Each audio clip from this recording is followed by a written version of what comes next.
नाजरीन आदाब, मैं ज़मरुद मुगल। आज हमारे साथ कौमी कौंसिल बराए फ़रोग़ उर्दू ज़बान के वाइस चेयरमैन हैं। नए वाइस चेयरमैन हैं, सरकार ने इन्हें ये जिम्मेदारी दी है और कौमी कौंसिल हिंदुस्तान का उर्दू का सबसे बड़ा इदारा है, तो गोया ये उर्दू के सबसे बड़े इदारे के वाइस चेयरमैन हुए। बहुत सी उम्मीदें वाबस्ता हैं इनसे।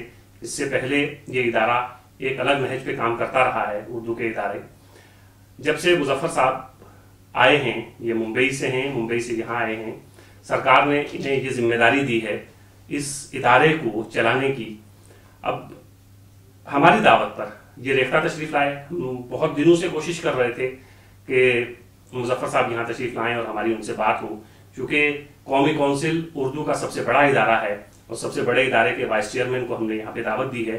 उर्दू के मुस्तकबिल के हवाले से, उर्दू में सरकार किस तरह इन्वॉल्व होती है, इन सब हवालों से हम मुजफ्फर साहब से बात करेंगे। चूँकि नए नए वाइस चेयरमैन बने हैं, इनके क्या मंसूबे हैं, ये मजीद उसमें क्या करना चाहते हैं, यही सब आज हम जानने की कोशिश करेंगे। मुजफ्फर साहब, आप यहाँ तशरीफ लाए हैं, आपका खैर मकदम है, बहुत बहुत शुक्रिया आपका। हाल ही में नई सरकार बनी है और नई सरकार के बाद जो पहले वाइस चेयरमैन हैं वो आप बने हैं।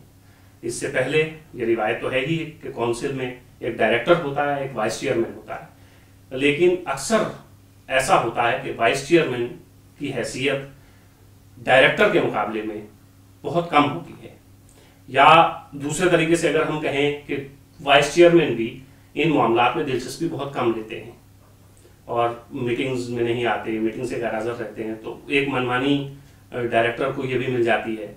आपने अभी ये ओहदा संभाला है, आप नया इस कौंसिल को क्या देना चाहते हैं, क्या करना चाहते हैं, कोई नए मंसूबे आपके जहन में?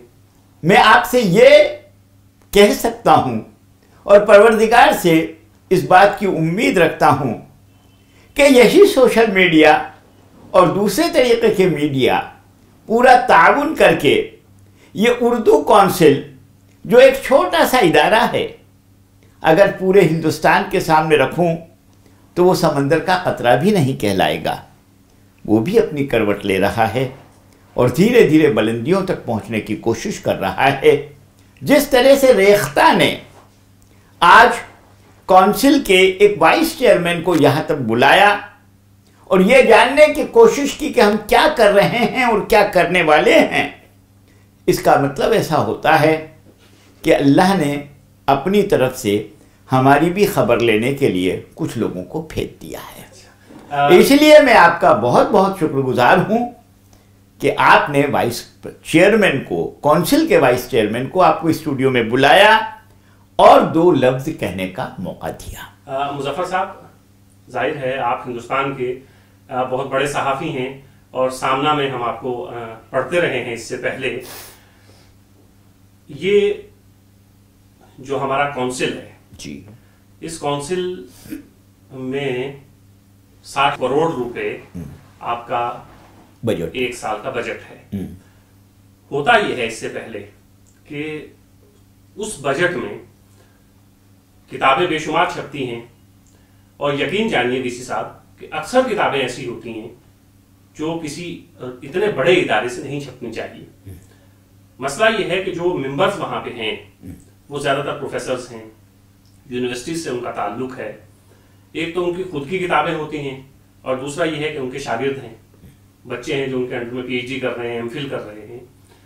और एमफिल और पीएचडी की किताबें जब इश्तहार आता है वीसी साहब, तो बाकायदा उसमें लिखा होता है कि एमफिल और पीएचडी की थीसिस कौंसिल से नहीं छपेगी। उसके बाद भी हर साल सोइयों किताबें ऐसी हैं जो एमफिल पीएचडी के थीसिस होते हैं, क्योंकि प्रोफेसर वहां बैठे होते हैं, अपने बच्चों की किताबें छापनी होती हैं, वो सब किताबें कौंसिल से छपती रही हैं इससे पहले। और ऐसी बहुत सी मिसालें हमारे पास मौजूद हैं।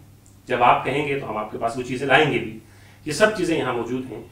तो आप अब वाइस चेयरमैन बने हैं, क्या कुछ इन चीज़ों पर आप अपनी निगाह दौड़ाएंगे? कुछ चाहेंगे कि कौंसिल से मयारी किताबें छपें और ऐसी चीज़ें छपें जो नापैद हो गई हैं, जो नहीं मिल रही हैं, इस तरह का लिटरेचर आए, बजाय इसके कि वो किताबें छपें जो छुपने के लायक हैं। ऐसी किताबें कौंसिल जैसा सरकारी बड़ा इदारा न करे? जनाबे वाला, पिछले दिनों क्या हुआ उसकी पर आपने नजरसानी की, मगर मैं अब आपसे ये कहना चाहता हूं कि दिखने में तो ऐसा लगता है कि 60 करोड़ बहुत हो गए। हिंदुस्तान की आबादी कितनी है और उस आबादी का तनासुब में उर्दू जानने वाले कितने हैं, उर्दू की पढ़ाई किस तरीके से होती है, मीडिया से जुड़े लोगों को कहने की ज़रूरत नहीं है। मगर आपके सामने एक बात मैं ज़रूर रखूंगा कि चूंकि जो अब मुस्तकबिल में होगा,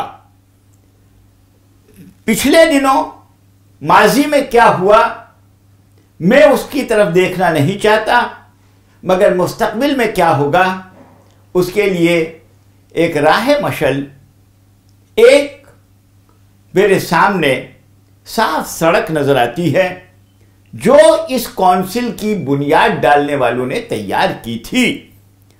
इस काउंसिल के पीछे फरोग लफ्ज है, फरोग उर्दू। तो जिससे फरोग होगा, हम यहां पर किसी को अथॉरिटी बनाने के लिए, कोई बहुत बड़ा प्रोफेसर बनाने के लिए, स्पेशलाइजेशन के लिए, या यूनिवर्सिटी के कोई बहुत बड़े रीडर बनाने के लिए न काउंसिल का मकसद है, न काउंसिल का मकसद रहेगा। आम आदमी तक उर्दू कैसे पहुंचे और आम आदमी उर्दू में किस तरीके की दिलचस्पी ले, आपके सामने वजाहत कर दूं कि मेरी काउंसिल लिटरेचर के फरोग के लिए नहीं है, बड़ी बड़ी थीसिस लिखवाने के फरोग के लिए नहीं है। मेरी तो ये जो काउंसिल है वो उर्दू के फरोग के लिए है, और फरोग तब होता है जब आदमी को रोटी रोजी मिलती है। पहला नस्बुल ऐन ये है कि उर्दू की इस फरोग वाली एक्टिविटीज से जो लोग उर्दू सीख रहे हैं, पढ़ रहे हैं, हमारा ये कभी नस्बुल ऐन नहीं रहा कि हम यहां पर आए हुए आदमी को गालिब बना दें, चकबस बना दें, ये मीर अनीस बना दें। हमारे सामने तो एक ही बात रहती है कि वो उर्दू के जरिए अपने पेट में हलाल की रोजी डाल सके, और इस काम के लिए हमने कई चीजें तय की है। जैसे आज जबान तब तक अधूरी है जब तक तकनीक से नहीं जुड़ती है।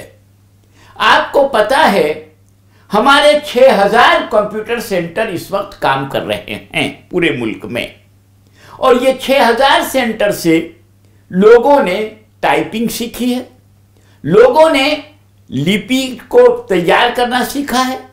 अभी अभी 1 हफ्ते पहले हमने एक सॉफ्टवेयर तैयार किया है कि जिसके जरिए न सिर्फ हिंदुस्तान में बल्कि हिंदुस्तान के बाहर उर्दू में भी, और उर्दू के साथ साथ अरबी और फारसी में भी हम लोगों को रोटी रोजी देने में, रोटी रोजी हासिल करवाने में पूरी मदद कर सकते हैं। मेरे सामने उर्दू के फरोग का और उर्दू के फरोग की कामयाबी का पैमाना ये है कि मेरा हिंदुस्तान का निकला हुआ आदमी जिसने उर्दू मीडियम से पढ़ा है और उर्दू जिसकी जबान है, उससे वो हलाल की रोटी कमा रहा है या नहीं कमा रहा है। मुझे कहते हुए फख्र होता है कि 20 ममालिकों के अंदर हमारी ये मेहनत काम आई है, और आज आप जाकर के डेली जंग तक से देखें जो पाकिस्तान का बड़ा अखबार है, और वहां से लगा करके और अरबी के निकलने वाले चाहे सऊदिया गजट हो या चाहे अल अहराम हो, जब उनको ऐसे लोगों की जरूरत पड़ती है कि वो कंप्यूटर के ऊपर बैठ करके उनके अखबार के लिए तहरीर तैयार कर सकें, तो उन सॉफ्टवेयर के जरिए, उन कंप्यूटर की लैंग्वेज के जरिए जो उर्दू, फारसी और अरबी लिखने का सिलसिला चल पड़ा है, अभी वो बहुत आगे जाएगा। अच्छा मुजफ्फर साहब, मैं यहाँ पे आपको रोकना चाहूँगा। एक बात मैं जानना चाहूँगा और हर उर्दू का आशिक, उर्दू का चाहने वाला ये जानना चाहता है कि आपके बेशुमार सेंटर्स सारे हिंदुस्तान में काम कर रहे हैं। उन सेंटर्स में पढ़ने वाले बच्चे जब उस सेंटर से पास हो जाते हैं तो क्या सरकारी मान्यता है उसकी? सर, वो वहां पे जैसे कोई कंप्यूटर पढ़ के वहां से कोई BCA कर ले किसी यूनिवर्सिटी में, इस तरह की कोई है? अगर नहीं है तो आप इसके लिए कुछ काम करेंगे आगे? उर्दू काउंसिल चूंकि भारत सरकार का इदारा है और हम जो सर्टिफिकेट देते हैं वो काफी अपने आप में वजन रखता है, और हमारे वो बच्चे जब देश में या परदेश में सरकारी तौर पर उर्दू काउंसिल को जब सरकार की सरपरस्ती है तो उसको मिलने वाला सर्टिफिकेट भी सरकार की सरपरस्ती में ही दिया जाता है, और इसलिए वो बाहर या इस मुल्क में भी काम करेगा तो चूंकि सरकार एक सर्टिफाइड चीज होती है और उसके साथ उसकी लायबिलिटीज भी जुड़ी हुई होती है, तो वो उस वजह से उसको काम करने में बड़ी आसानी मिल जाती है। इसलिए मैं आपसे कहता हूं कि हमारा चाहे 1 साल का कोर्स हो, 2 साल का कोर्स हो, 3 साल का कोर्स हो, उस कोर्स के बाकायदा सर्टिफिकेट्स दिए जाते हैं, उसकी सनद तकसीम की जाती है और उस बुनियाद पे सरकारी नौकरी और उस बुनियाद के ऊपर सरकारी नौकरी मिलती है। न सिर्फ हिंदुस्तान में, आप जाएंगे तो दूसरे ममालिकों के अंदर भी इस इदारे से निकले हुए बच्चे आपको मिल जाएंगे।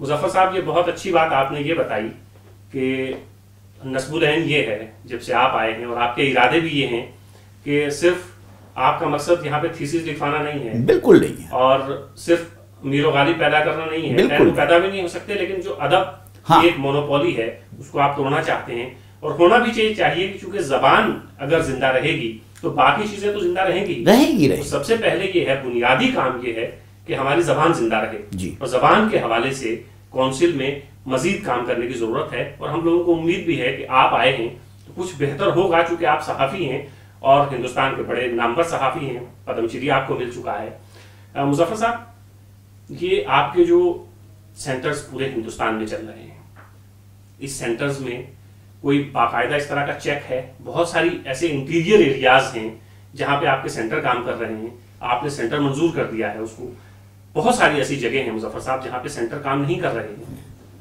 आपके कंप्यूटर्स पहुंच गए हैं, वहां पे एम्प्लॉय भी उन लोगों ने रख लिया है, आपके यहाँ से तनख्वाह भी चली जाती है, बच्चे रजिस्टर्ड भी हो जाते हैं, लेकिन सेंटर काम नहीं करते, सिर्फ फाइनल आके एग्जाम देके बच्चे आपके यहाँ से सर्टिफिकेट ले लेते हैं। तो इस पे आपकी निगाह रहेगी? एक आपने सहाफत का बहुत बड़ा इशू सामने रखा है, और वाकई आप अपनी तरीके से इस सहाफत के लिए खूब अच्छी तरीके से आपने काम किया, और आपने ये जिम्मेदारी उठाई, नज़र रखी, और इस बात की उम्मीद जताई कि भाई किसी भी तरीके का इस आड़ के अंदर करप्शन ना हो, और जो पैसा खर्च किया जा रहा है वो पैसा सही काम के अंदर लगे। अभी भी मैं आपसे ये कहता हूँ, जब कभी हमको ये बताया जाता है कि इस तरीके की चीज़ें वो है, तो उनको बंद कर दिया जाता है। बंद कर देना कोई बड़ी बात नहीं है, हम उसमें सुधार भी चाहते हैं, मगर आप जानते हैं कि हिंदुस्तान इतना वसी मुल्क है, और इन सारी चीज़ों में यानी करप्शन होना या इरेगुलरिटीज़ होना एक बहुत मामूली सी बात है। हम कोशिश तो कर ही रहे हैं, पकड़ते भी हैं, वक्त के ऊपर उनके उसको डिस्क्वालीफाई भी करते हैं, और जब कभी कोई लोग हमारी नज़र में हमको बताएंगे तो हम फ़ौरन स्टेप भी लेंगे।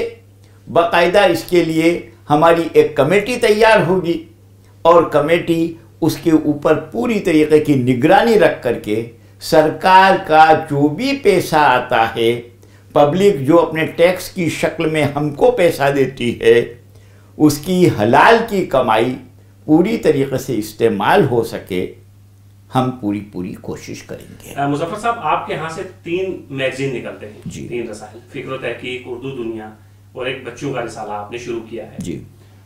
फिक्र तहकीक जो आपका रिसाला है, जो सैमाई है, क्वार्टरली है, वो पूरा का पूरा लिटरेचर बेस्ड है जी। आपका उर्दू दुनिया जो है उसमें कौमी काउंसिल की कुछ खबरें होती हैं, या उर्दू में कहाँ सेमिनार हुआ, किस तरह की चीजें हुई, ये सब खबरें रहती हैं। जबान के लिए जी, उसका नाम आपने उर्दू जबान रख लिया, लेकिन जबान की और बहुत सारी चीजें हैं जी। सिर्फ अदब नहीं है, जैसे आपने कहा। हाँ बिल्कुल कहा। तो जबान के हवाले से बच्चों का रिसाला भी जो आपका छपता है उसमें भी उसी तरह की कहानियां हैं, उसी तरह की शायरी है जी। और उसके बाद जो आपके दो रसाइल और निकलते हैं 90 से भी ज्यादा फीसद उनमें सिर्फ लिटरेचर होता है। तो इस तर्ज को भी थोड़ा सा बदलना हमें चाहिए ताकि इसमें और चीजें भी आए, लोगों को ये लगे जो नई नई उर्दू सीख रहे हैं या जो उर्दू वाले हैं उनको लगे कि सिर्फ उर्दू में शायरी या अफसाने नहीं लिखे जाते, उर्दू में बाकी चीजें भी होती हैं। तो इनसे रूशनास करवाना मैगजीन के जरिए आसानी से हो सकता है, बिल्कुल तो होना चाहिए, लेकिन नहीं हो रहा था इससे पहले। आप अब जब काउंसिल में हैं तो चाहेंगे कि ये जो आपके यहाँ से मैगजीन निकलते हैं इनमें कुछ तब्दीली आए? जी बिल्कुल आएगी तब्दीली। और मैं आपसे ये बात कहता हूं कि जब तक हमारी मैगजीन बाजार से नहीं जुड़ती है, जब तक लोगों के कारोबार से नहीं जुड़ती है, अगरचे हम उसमें कहानी और लोगों की नज़में और अफसाने छापते हैं, तो इसके साथ साथ ऐसे मालूमाती फीचर भी हम शाये करवाने की कोशिश करेंगे कि इस मामले में और क्या क्या डेवलपमेंट हो रहे हैं। आप देखिए सर जी ये फिक्र और तहकीक जो आपका शुमारा है जी, ये क्वार्टरली मैगजीन है सहमाई, इसमें अफसाना नंबर, नॉवेल नंबर, शायरी नंबर, फला नंबर, ये सब नंबर निकलते हैं। नहीं होता तो वो बाकी चीजें जो उर्दू में हैं, उर्दू में साइंस भी उर्दू में लिखी जा सकती है और लिखी जाती है, बस हमारी अप्रोच वहां तक नहीं है। आपका इतना बड़ा इदारा है, इसको कम से कम अपने यहाँ उन चीजों को भी जगह देनी चाहिए, बजाय इसके कि आप लोगों को सिर्फ शायरी पढ़ाएं और अफसाने पढ़ाएं। और मुजफ्फर साहब शायरी और अफसाने पढ़ने वाले लोग, तो ये तो बिल्कुल पढ़ा लिखा तबका हुआ ना, जो बहुत एलिट है, जो गालिब को समझेगा, आम आदमी नहीं समझ सकता। आम आदमी को और दिलचस्पियां हैं तो उसको रोजगार से जोड़ने के लिए बहुत सारी चीजें उसमें दिखाई जा सकती हैं। ये सब चीजें होनी चाहिए उसमें। नहीं, जो आपने हमारे सामने मतलब ये बातें रखी और जिस तरीके का हमें रहनुमाई की, हम इसे अपने लिए बिल्कुल पत्थर की नहीं सोने की लकीर समझते हैं। और मैं सिर्फ ज़बानी जमा खर्च बात नहीं कर रहा हूं, बल्कि बिटवीन द लाइन्स जो इसका मतलब है कि अभी हमने उसको रोज़गार से नहीं जोड़ पाए हैं इन तीनों मैगजीनों को, उसके सिलसिले में हम ज़रूर बैठेंगे। क्योंकि अभी तो ये सारा काम देखते हुए मुझे 15 से 20 दिन भी नहीं हुए, हालांकि अपॉइंटमेंट हुए लगभग 1 महीना होने जा रहा है, मगर फिर भी इसके बीच में उन तीनों मैगजीनों वगैरह को मैंने नहीं देखा है। मैंने उनके एडिटर्स वगैरह से इस सिलसिले में बात नहीं की है। जी जाहिर है बहुत कम वक्त आपको मिला है। हाँ, मगर मैं आपको ये बात की उम्मीद दिलाता हूँ कि जो मेरा उसके पीछे कंस्ट्रक्टिव पहलू है, हमको समाज जितना दे रहा है हम भी उसका कम से कम अशरे अशीर उनको ज़रूर लौटाएं। ये बात बिल्कुल हो करके रहेगी। और इसलिए हम ये भी कर रहे हैं कि हमारे कंप्यूटर वगैरह के ऊपर चूंकि अरबी, फारसी और उर्दू की लिपि टाइपिंग के आधार के ऊपर नहीं चलती है और उसकी कुछ और दिक्कतें हैं, उसके सिलसिले में भी हम लगातार काम कर रहे हैं ताकि उसके ज़रिए भी आदमी 2 पैसा कमा सके। और ऐसी प्रिंटिंग के अंदर हमने क्या क्या किया, किस किस तरीक़े से किया, उसकी मुनासिबत से भी उसमें आर्टिकल देने की पूरी कोशिश करेंगे। मुजफ्फर साहब जी, एक चीज़ मैं जानना चाहूँगा, अभी हाल में एक मीटिंग हुई है जी, हमने अखबारात में पढ़ा, लगभग 500 किताबें जो हैं वो आपके यहाँ से छपने जा रही हैं जी, जिनको उस मीटिंग में पास किया गया है। यकीन जानिएगा, और चूंकि आप वाइस चेयरमैन हैं, आप उस मीटिंग में मौजूद थे जी, उसमें 90 से 95% किताबें जी ऐसी होंगी जो लिटरेचर बेस्ड किताबें होंगी जी, और 50% से ज्यादा किताबें ऐसी हैं जो लोगों के एमफिल और पीएचडी के मकाले हैं जी। और ये चूंकि आपको ज्यादा वक्त नहीं हुआ है ज्वाइन किए हुए, और ये सब चीजें पास हो गई, जब ये किताबें छप के आएंगी आप देखिएगा कि उनका मयार क्या है, उनका स्टैंडर्ड क्या है, और सिर्फ लिटरेचर, शायरी, अफसाना, यही बातें होंगी इस पूरी उसमें। तो ये तो चीजें हो गई, लेकिन आइंदा जाहिर है दोबारा मीटिंग होनी है। हर साल में 2 बार आप इश्तहार निकालते हैं किताबें मंगवाने के लिए, तो उसमें कम से कम एक मयार ये भी हो कि सिर्फ काउंसिल को कायम किए हुए बहुत अरसा हो गया और उस अरसे में आपने लिटरेचर की बेशुमार किताबें छाप दी, बहुत हो गया लिटरेचर, लोगों ने अपने मकाले, पीएचडी वाले ने, एमफिल वालों ने छपवा लिए। अब कम से कम एक तनासुब कायम हो और ज्यादा किताबें बाकी जो टॉपिक्स हैं उनके ऊपर भी आए, ताकि लोग बाकी चीजों से भी वाकिफ हो सकें काउंसिल के जरिए से। मीडिया का जो एक ऑब्जेक्ट होना चाहिए, रेख्ता ने इस सिलसिले में हमारी रहनुमाई की। मैं निहायत शुक्रगुजार हूं आपका।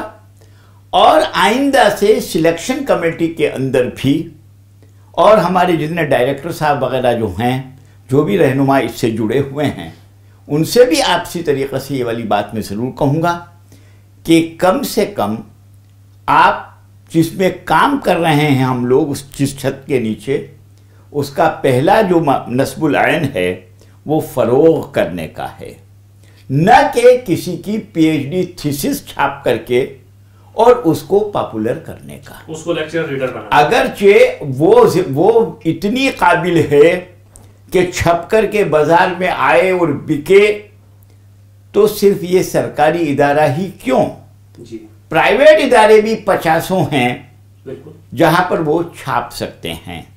आज भी क्वालिटी बहुत जल्दी से तैयार हो जाती है हमारी प्राइवेट कंपनियों में, लेकिन क्वालिटी हम लोग बहुत जल्दी से तैयार इसलिए नहीं कर पाते हैं कि चूंकि हम पब्लिक से जुड़े हुए हैं और पब्लिक की अंगुष्ठ नुमाई, letter to the editor, editorials वगैरह वगैरह तरीके की जितनी भी चीज़ें होती है, अगर वो उसके ऊपर से हमारी रहनुमाई करें तो मैं आपसे ये कह सकता हूं कि ये रेख्ता अपनी बहुत बड़ी जिम्मेदारी पूरी करेगा। हमारा और आपकी इस रहनुमाई के लिए हम तहे दिल से शुक्रगुजार हैं। मुज़फ़्फ़र साहब, हमारी तो ये कोशिश है ही अव्वल दिन से जी कि हिंदुस्तान के सबसे बड़े इदारा जो है वो सही नहज पे आए, सही डगर पे आए, कुछ काम हो ऐसा जी, जो काम ये बड़े बड़े इदारे जो है ना सर, ये अकेडमीज, ये काउंसिल जिनमें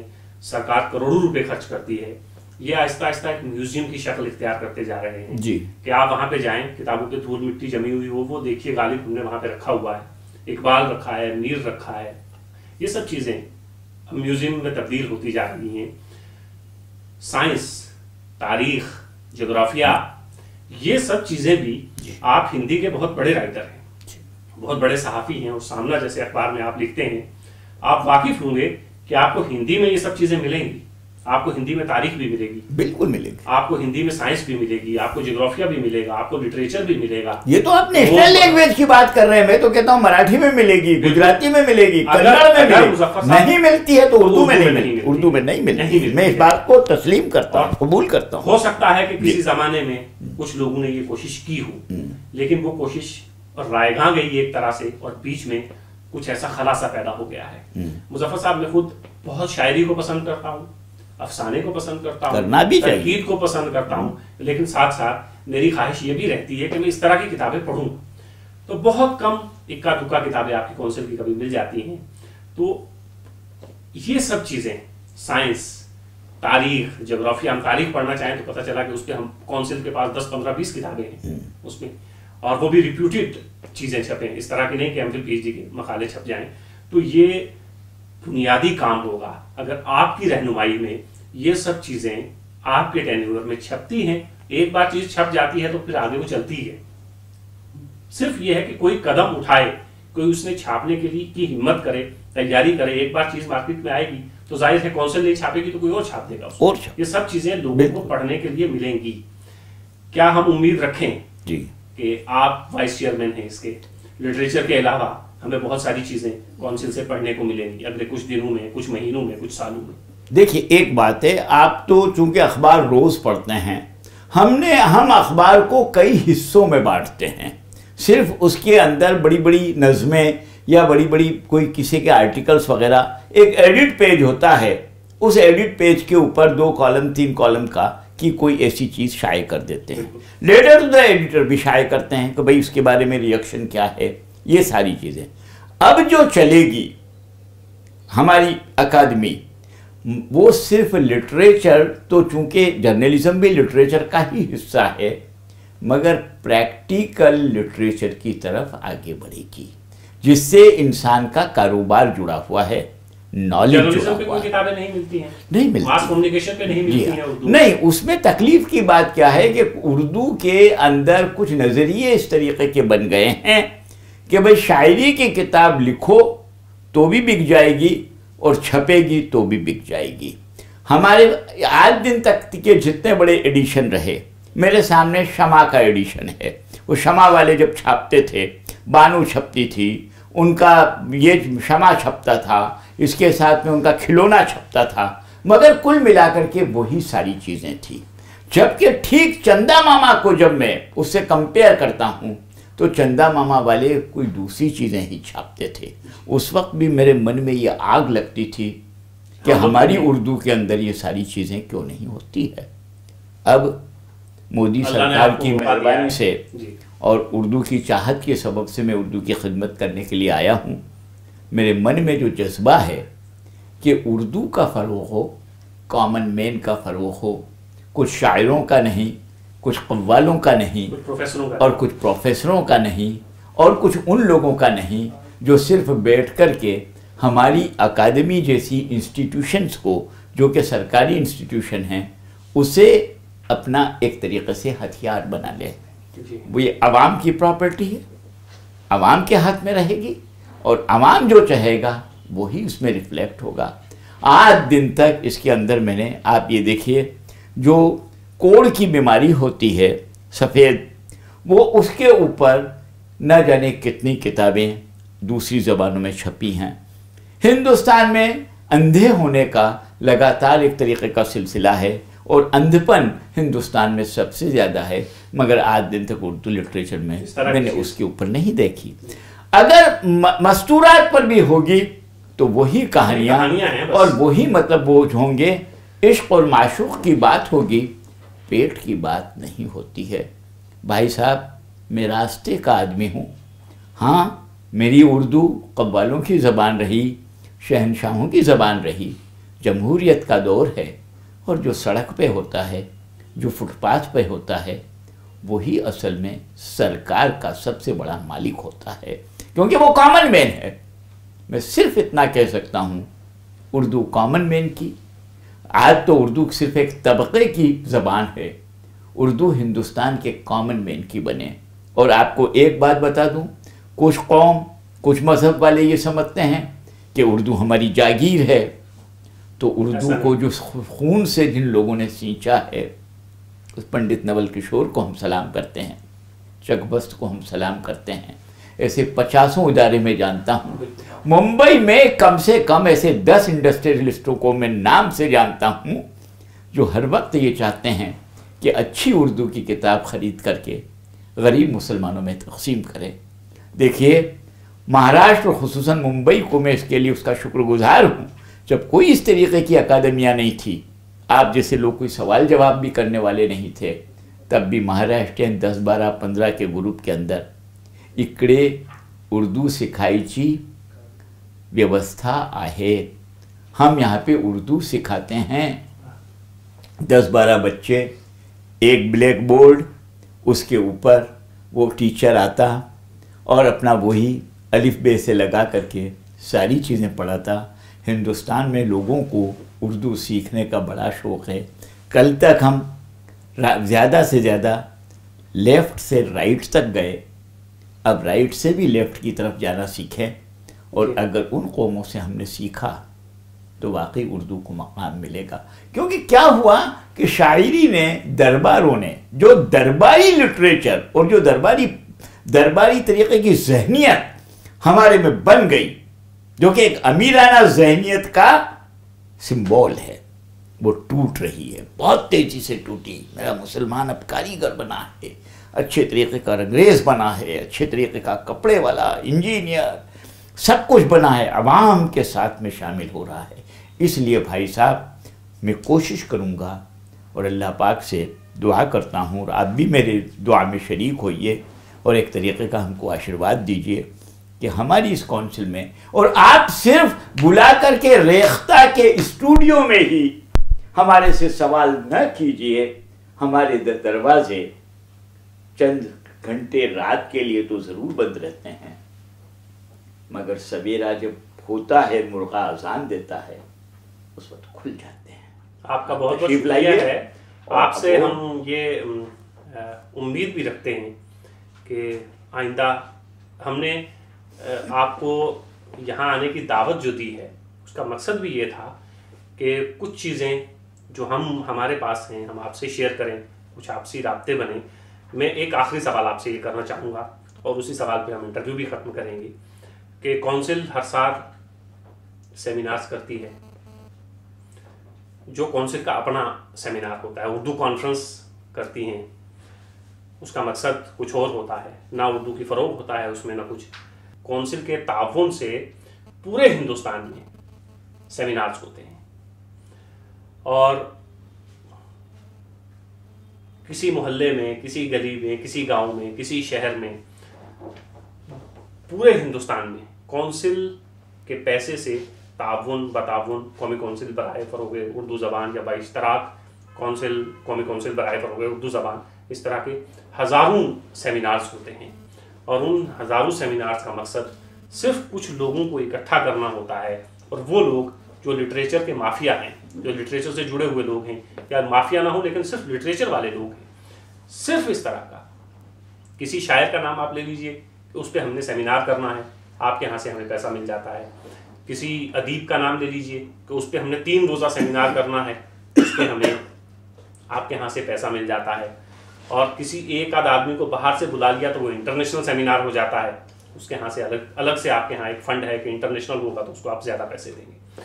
लेकिन बात वहीं है मुजफ्फर साहब, बात वहीं आके ठहरती है कि पूरा का पूरा पैसा सिर्फ मुशायरे, सेमिनार्स, कॉन्फ्रेंस की नज़र हो जाता है, जिसका नतीजा कुछ नहीं निकलता है। अगर आप काउंसिल में बैठ के इनसे ये पूछें कि पिछले 1 साल में, बहुत पुराना नहीं, सिर्फ 1 साल में आपने जो सेमिनार्स किए हैं उनकी लिस्ट दीजिए, आप उस लिस्ट में देख सकते हैं कि उसमें सिर्फ शायरी की बात होगी, सिर्फ अफसाने की बात होगी, सिर्फ नॉवेल की बात होगी। इसके अलावा जो मसाइल हैं उससे कौंसिल ने अपनी आंखें बंद कर रखी हैं। तो सेमिनार्स, जैसे मैंने किताबों का आपसे जिक्र किया, अब सेमिनार की तरफ आ रहे हैं, तो आप हैं, तो आपके होते हुए हम पूरी उम्मीद हैं, हमें उम्मीद है कि सेमिनार, इसके बाद जो सेमिनार्स होंगे आपके, उस सेमिनार्स की भी कुछ नहज तब्दील होनी चाहिए, उसमें भी तब्दीली आनी चाहिए, और तरह तरह के सेमिनार्स गाँव में, शहर में, इस तरह के सेमिनार्स हों कि वहाँ के हमारी बहनें, हमारी बच्चियाँ, हमारे भाई, हमारे माँ बाप कुछ इसके अलावा भी सीख सकें, और इसके अलावा भी इंफॉर्मेशन उनके पास पहुँचे, ना कि सिर्फ शायरी और अफसाने की बातें हों। मैं बहुत शुक्रगुजार हूँ कि आपने मुझे रास्ता दिखाया। मैं आपको दावत दे रहा हूँ कि न सिर्फ दूसरे कारोबार के सिलसिले में, बल्कि हमारे जो मीडिया का कारोबार है उसके सिलसिले के अंदर, चाहे वो हमारा प्रिंट मीडिया हो, चाहे हमारा इलेक्ट्रॉनिक मीडिया हो, और मीडिया की और भी जो किस्में हैं, कार्टून वगैरह, उनका वो हो, आप हमारा एक बार इम्तिहान लीजिए और आप बज़ाते खुद तशरीफ़ ला करके कहिए। ये मुजफ्फर साहब माफ़ करिएगा, बज़ाते खुद तशरीफ़ ला करके कहिए कि इस सब्जेक्ट के ऊपर अमुक अमुक आदमी के करने की नीयत है, आप इस बारे में क्या कहना चाहते हैं। बल्कि आप दूसरे लोगों के साथ साथ बज़ाते खुद भी आकर के हमारे इस सिलसिले के अंदर हौसले बुलंद करने की कोशिश कीजिए कि भाई जल्दबाजी, ये जो किताबें होती है उसकी बाइंडिंग के ऊपर, हम बाइंडिंग का कारोबार कैसे होता है, हम इस पे कुछ करना चाहते हैं। मैं लब्बैक कहूँगा, आप कहेंगे और इससे मतलब मुंसलिक चीज़ें हैं, उसके ऊपर आप कैसे करते हैं, और आप ये बताएंगे कि फ़ुला इदारा, चाहे वो तफसीरुल कुरान का है, चाहे वो ताज कंपनी है, चाहे वो कोई दूसरी कंपनियां हैं, वो भी आकर के हमसे कहेगी इसके ऊपर करिए। हमारे पास जितना पैसा होगा वो तो लगाएंगे ही, आपसे भी मतलब मुआविनत हासिल करेंगे, और जो आपने रास्ता बताया है उस पगडंडी के ऊपर चलने के लिए पूरी कोशिश करेंगे। मुजफ्फर साहब, खुदा ने आपको चुना है इस काम के लिए, और हम बहुत खुश हैं आपसे बात करने के बाद, बहुत पुरुमीद हैं कि जो खामियां एक कॉमन मैन को, हम बहुत आम आदमी हैं, दूर से चीज़ों को देखते हैं, जो कमियां, जो खामियां हमें कौंसिल, चूँकि किसी का प्राइवेट इदारा नहीं है, सरकार का इदारा है, और जैसे आपने फरमाया कि सरकार तो आम आदमी की सरकार होती है, तो एक आम आदमी, एक बहुत मामूली उर्दू जानने वाला आदमी जब कौंसिल की तरफ निगाह उठाता है तो कौंसिल में क्या क्या खामियां उसे नज़र आती हैं। खूबियां जो हैं कौंसिल की वो अपनी जगह पे, लेकिन उसमें जो खामियां रह गई हैं, और अंदर बैठ के तो जाहिर है हम रेख्ता में बैठे हैं तो हमें तो अपनी सब कमियां जो हैं वो कम नज़र आती हैं, खूबियां ज़्यादा नज़र आती हैं। तो बाहर से जो आदमी जज करता है चीज़ों को, तो उसे इन सब चीज़ों का अंदाज़ा होता है कि कौंसिल को किस नहज पे काम करना चाहिए था। सरकार भी उम्मीद लगाए बैठी है, सरकार इतना पैसा देती है, सरकारी इदारा है, आपके पास वसाइल की कमी नहीं है, ये सब चीज़ें हैं, और काम बहुत बड़ा हो सकता था जो अब तक नहीं हुआ। आप हैं, आप वाइस चेयरमैन हैं, हम उम्मीद करते हैं कि आइंदा हमें बहुत सारी कुछ नई चीज़ें पढ़ने, देखने और सुनने को मिलेंगी। आप रेख्ता स्टूडियो तशरीफ़ लाए, आपका बहुत बहुत शुक्रिया। मोदी साहब की लीडरशिप के अंदर हिंदुस्तान ने एक नई अंगड़ाई ली है और हर आदमी पर उम्मीद है। हमारी मिनिस्टर साहिबा, हमारे मिनिस्टर, हमारी मिनिस्ट्री से और हमारी अकादमी से जुड़े हुए जितने भी सारे ऑफिसरान हैं, सब अब इस पहलू के ऊपर गौर कर रहे हैं, इसको समाज से कैसे जोड़ें, आम आदमी से कैसे जोड़ें, और पूरे हिंदुस्तान के उन लोगों से जो वाकई फ़रोग़ के सिलसिले के अंदर, हम आदमी के फ़रोग़ के लिए कतई नहीं बैठे हैं, हम किसी इदारे के फ़रोग़ के लिए नहीं बैठे हैं। कॉमन तरीक़े से मेरी कौंसिल का नाम फ़रोग़ उर्दू है, उर्दू के लिए मरना है, उर्दू के लिए जीना है, उर्दू के लिए समर्पित होना है। इसी नस्बुल ऐन से बम्बई जैसे शहर को छोड़ करके एक आवाज़ के ऊपर मैं दिल्ली आया हूँ। आप लोग भी हमारे साथ खड़े होकर के ये कहेंगे कि हाँ, हम भी मीडिया वाले ही हैं, और कुल मिलाकर के जो तुम काम कर रहे हो वो भी मीडिया वाले का है। आओ दोनों हाथ मिलाएं और इस हिंदुस्तान के नए लिटरेचर की नई पीढ़ी की तामीर करें, जिसे रोटी मिले, जिसे दिमाग मिले, इज्जत मिले, और जो हिंदुस्तान जिंदाबाद का नारा लगा सके। शुक्रिया। नाजरीन, ये थे मुजफ्फर हुसैन। मुजफ्फर साहब से बात करते हुए मुझे कम से कम बहुत खुशी हो रही है, और जो बातें इन्होंने बताई हैं, जो बातें ये करने का इरादा रखते हैं, अगर ये सब कुछ हो जाता है तो यकीन जानिएगा कि उर्दू ज़बान एक नई नहज पे एक तब्दीली आएगी उर्दू ज़बान व अदब के हवाले से और उर्दू ज़बान के हवाले से। और मुझे लगता है, जैसे मुजफ्फर साहब ने कहा कि बाएं से दाएं हमने बहुत लिख लिया, अब दाएं से बाएं लिखने का वक्त भी है। और चूँकि कौमी कौंसिल बराए फ़रोग़ उर्दू ज़बान हिंदुस्तान का उर्दू का सबसे बड़ा इदारा है, तो इसलिए बड़े इदारे के साथ उम्मीदें भी उतनी ही बड़ी होती हैं। नाजरीन, मुजफ्फर साहब के बाद अब हम इस सिलसिले को आगे बढ़ाएंगे और बहुत सारे ऐसे लोगों को फिर मदऊ करेंगे कि वो यहाँ आएँ और उर्दू ज़बान और अदब के हवाले से हमें कुछ बताएं और हम उनके साथ कुछ शेयर कर सकें। बहुत बहुत शुक्रिया। आपका भी शुक्रिया, बहुत बहुत। बिल्कुल रेख्ता ने मुझे रास्ता बताया है।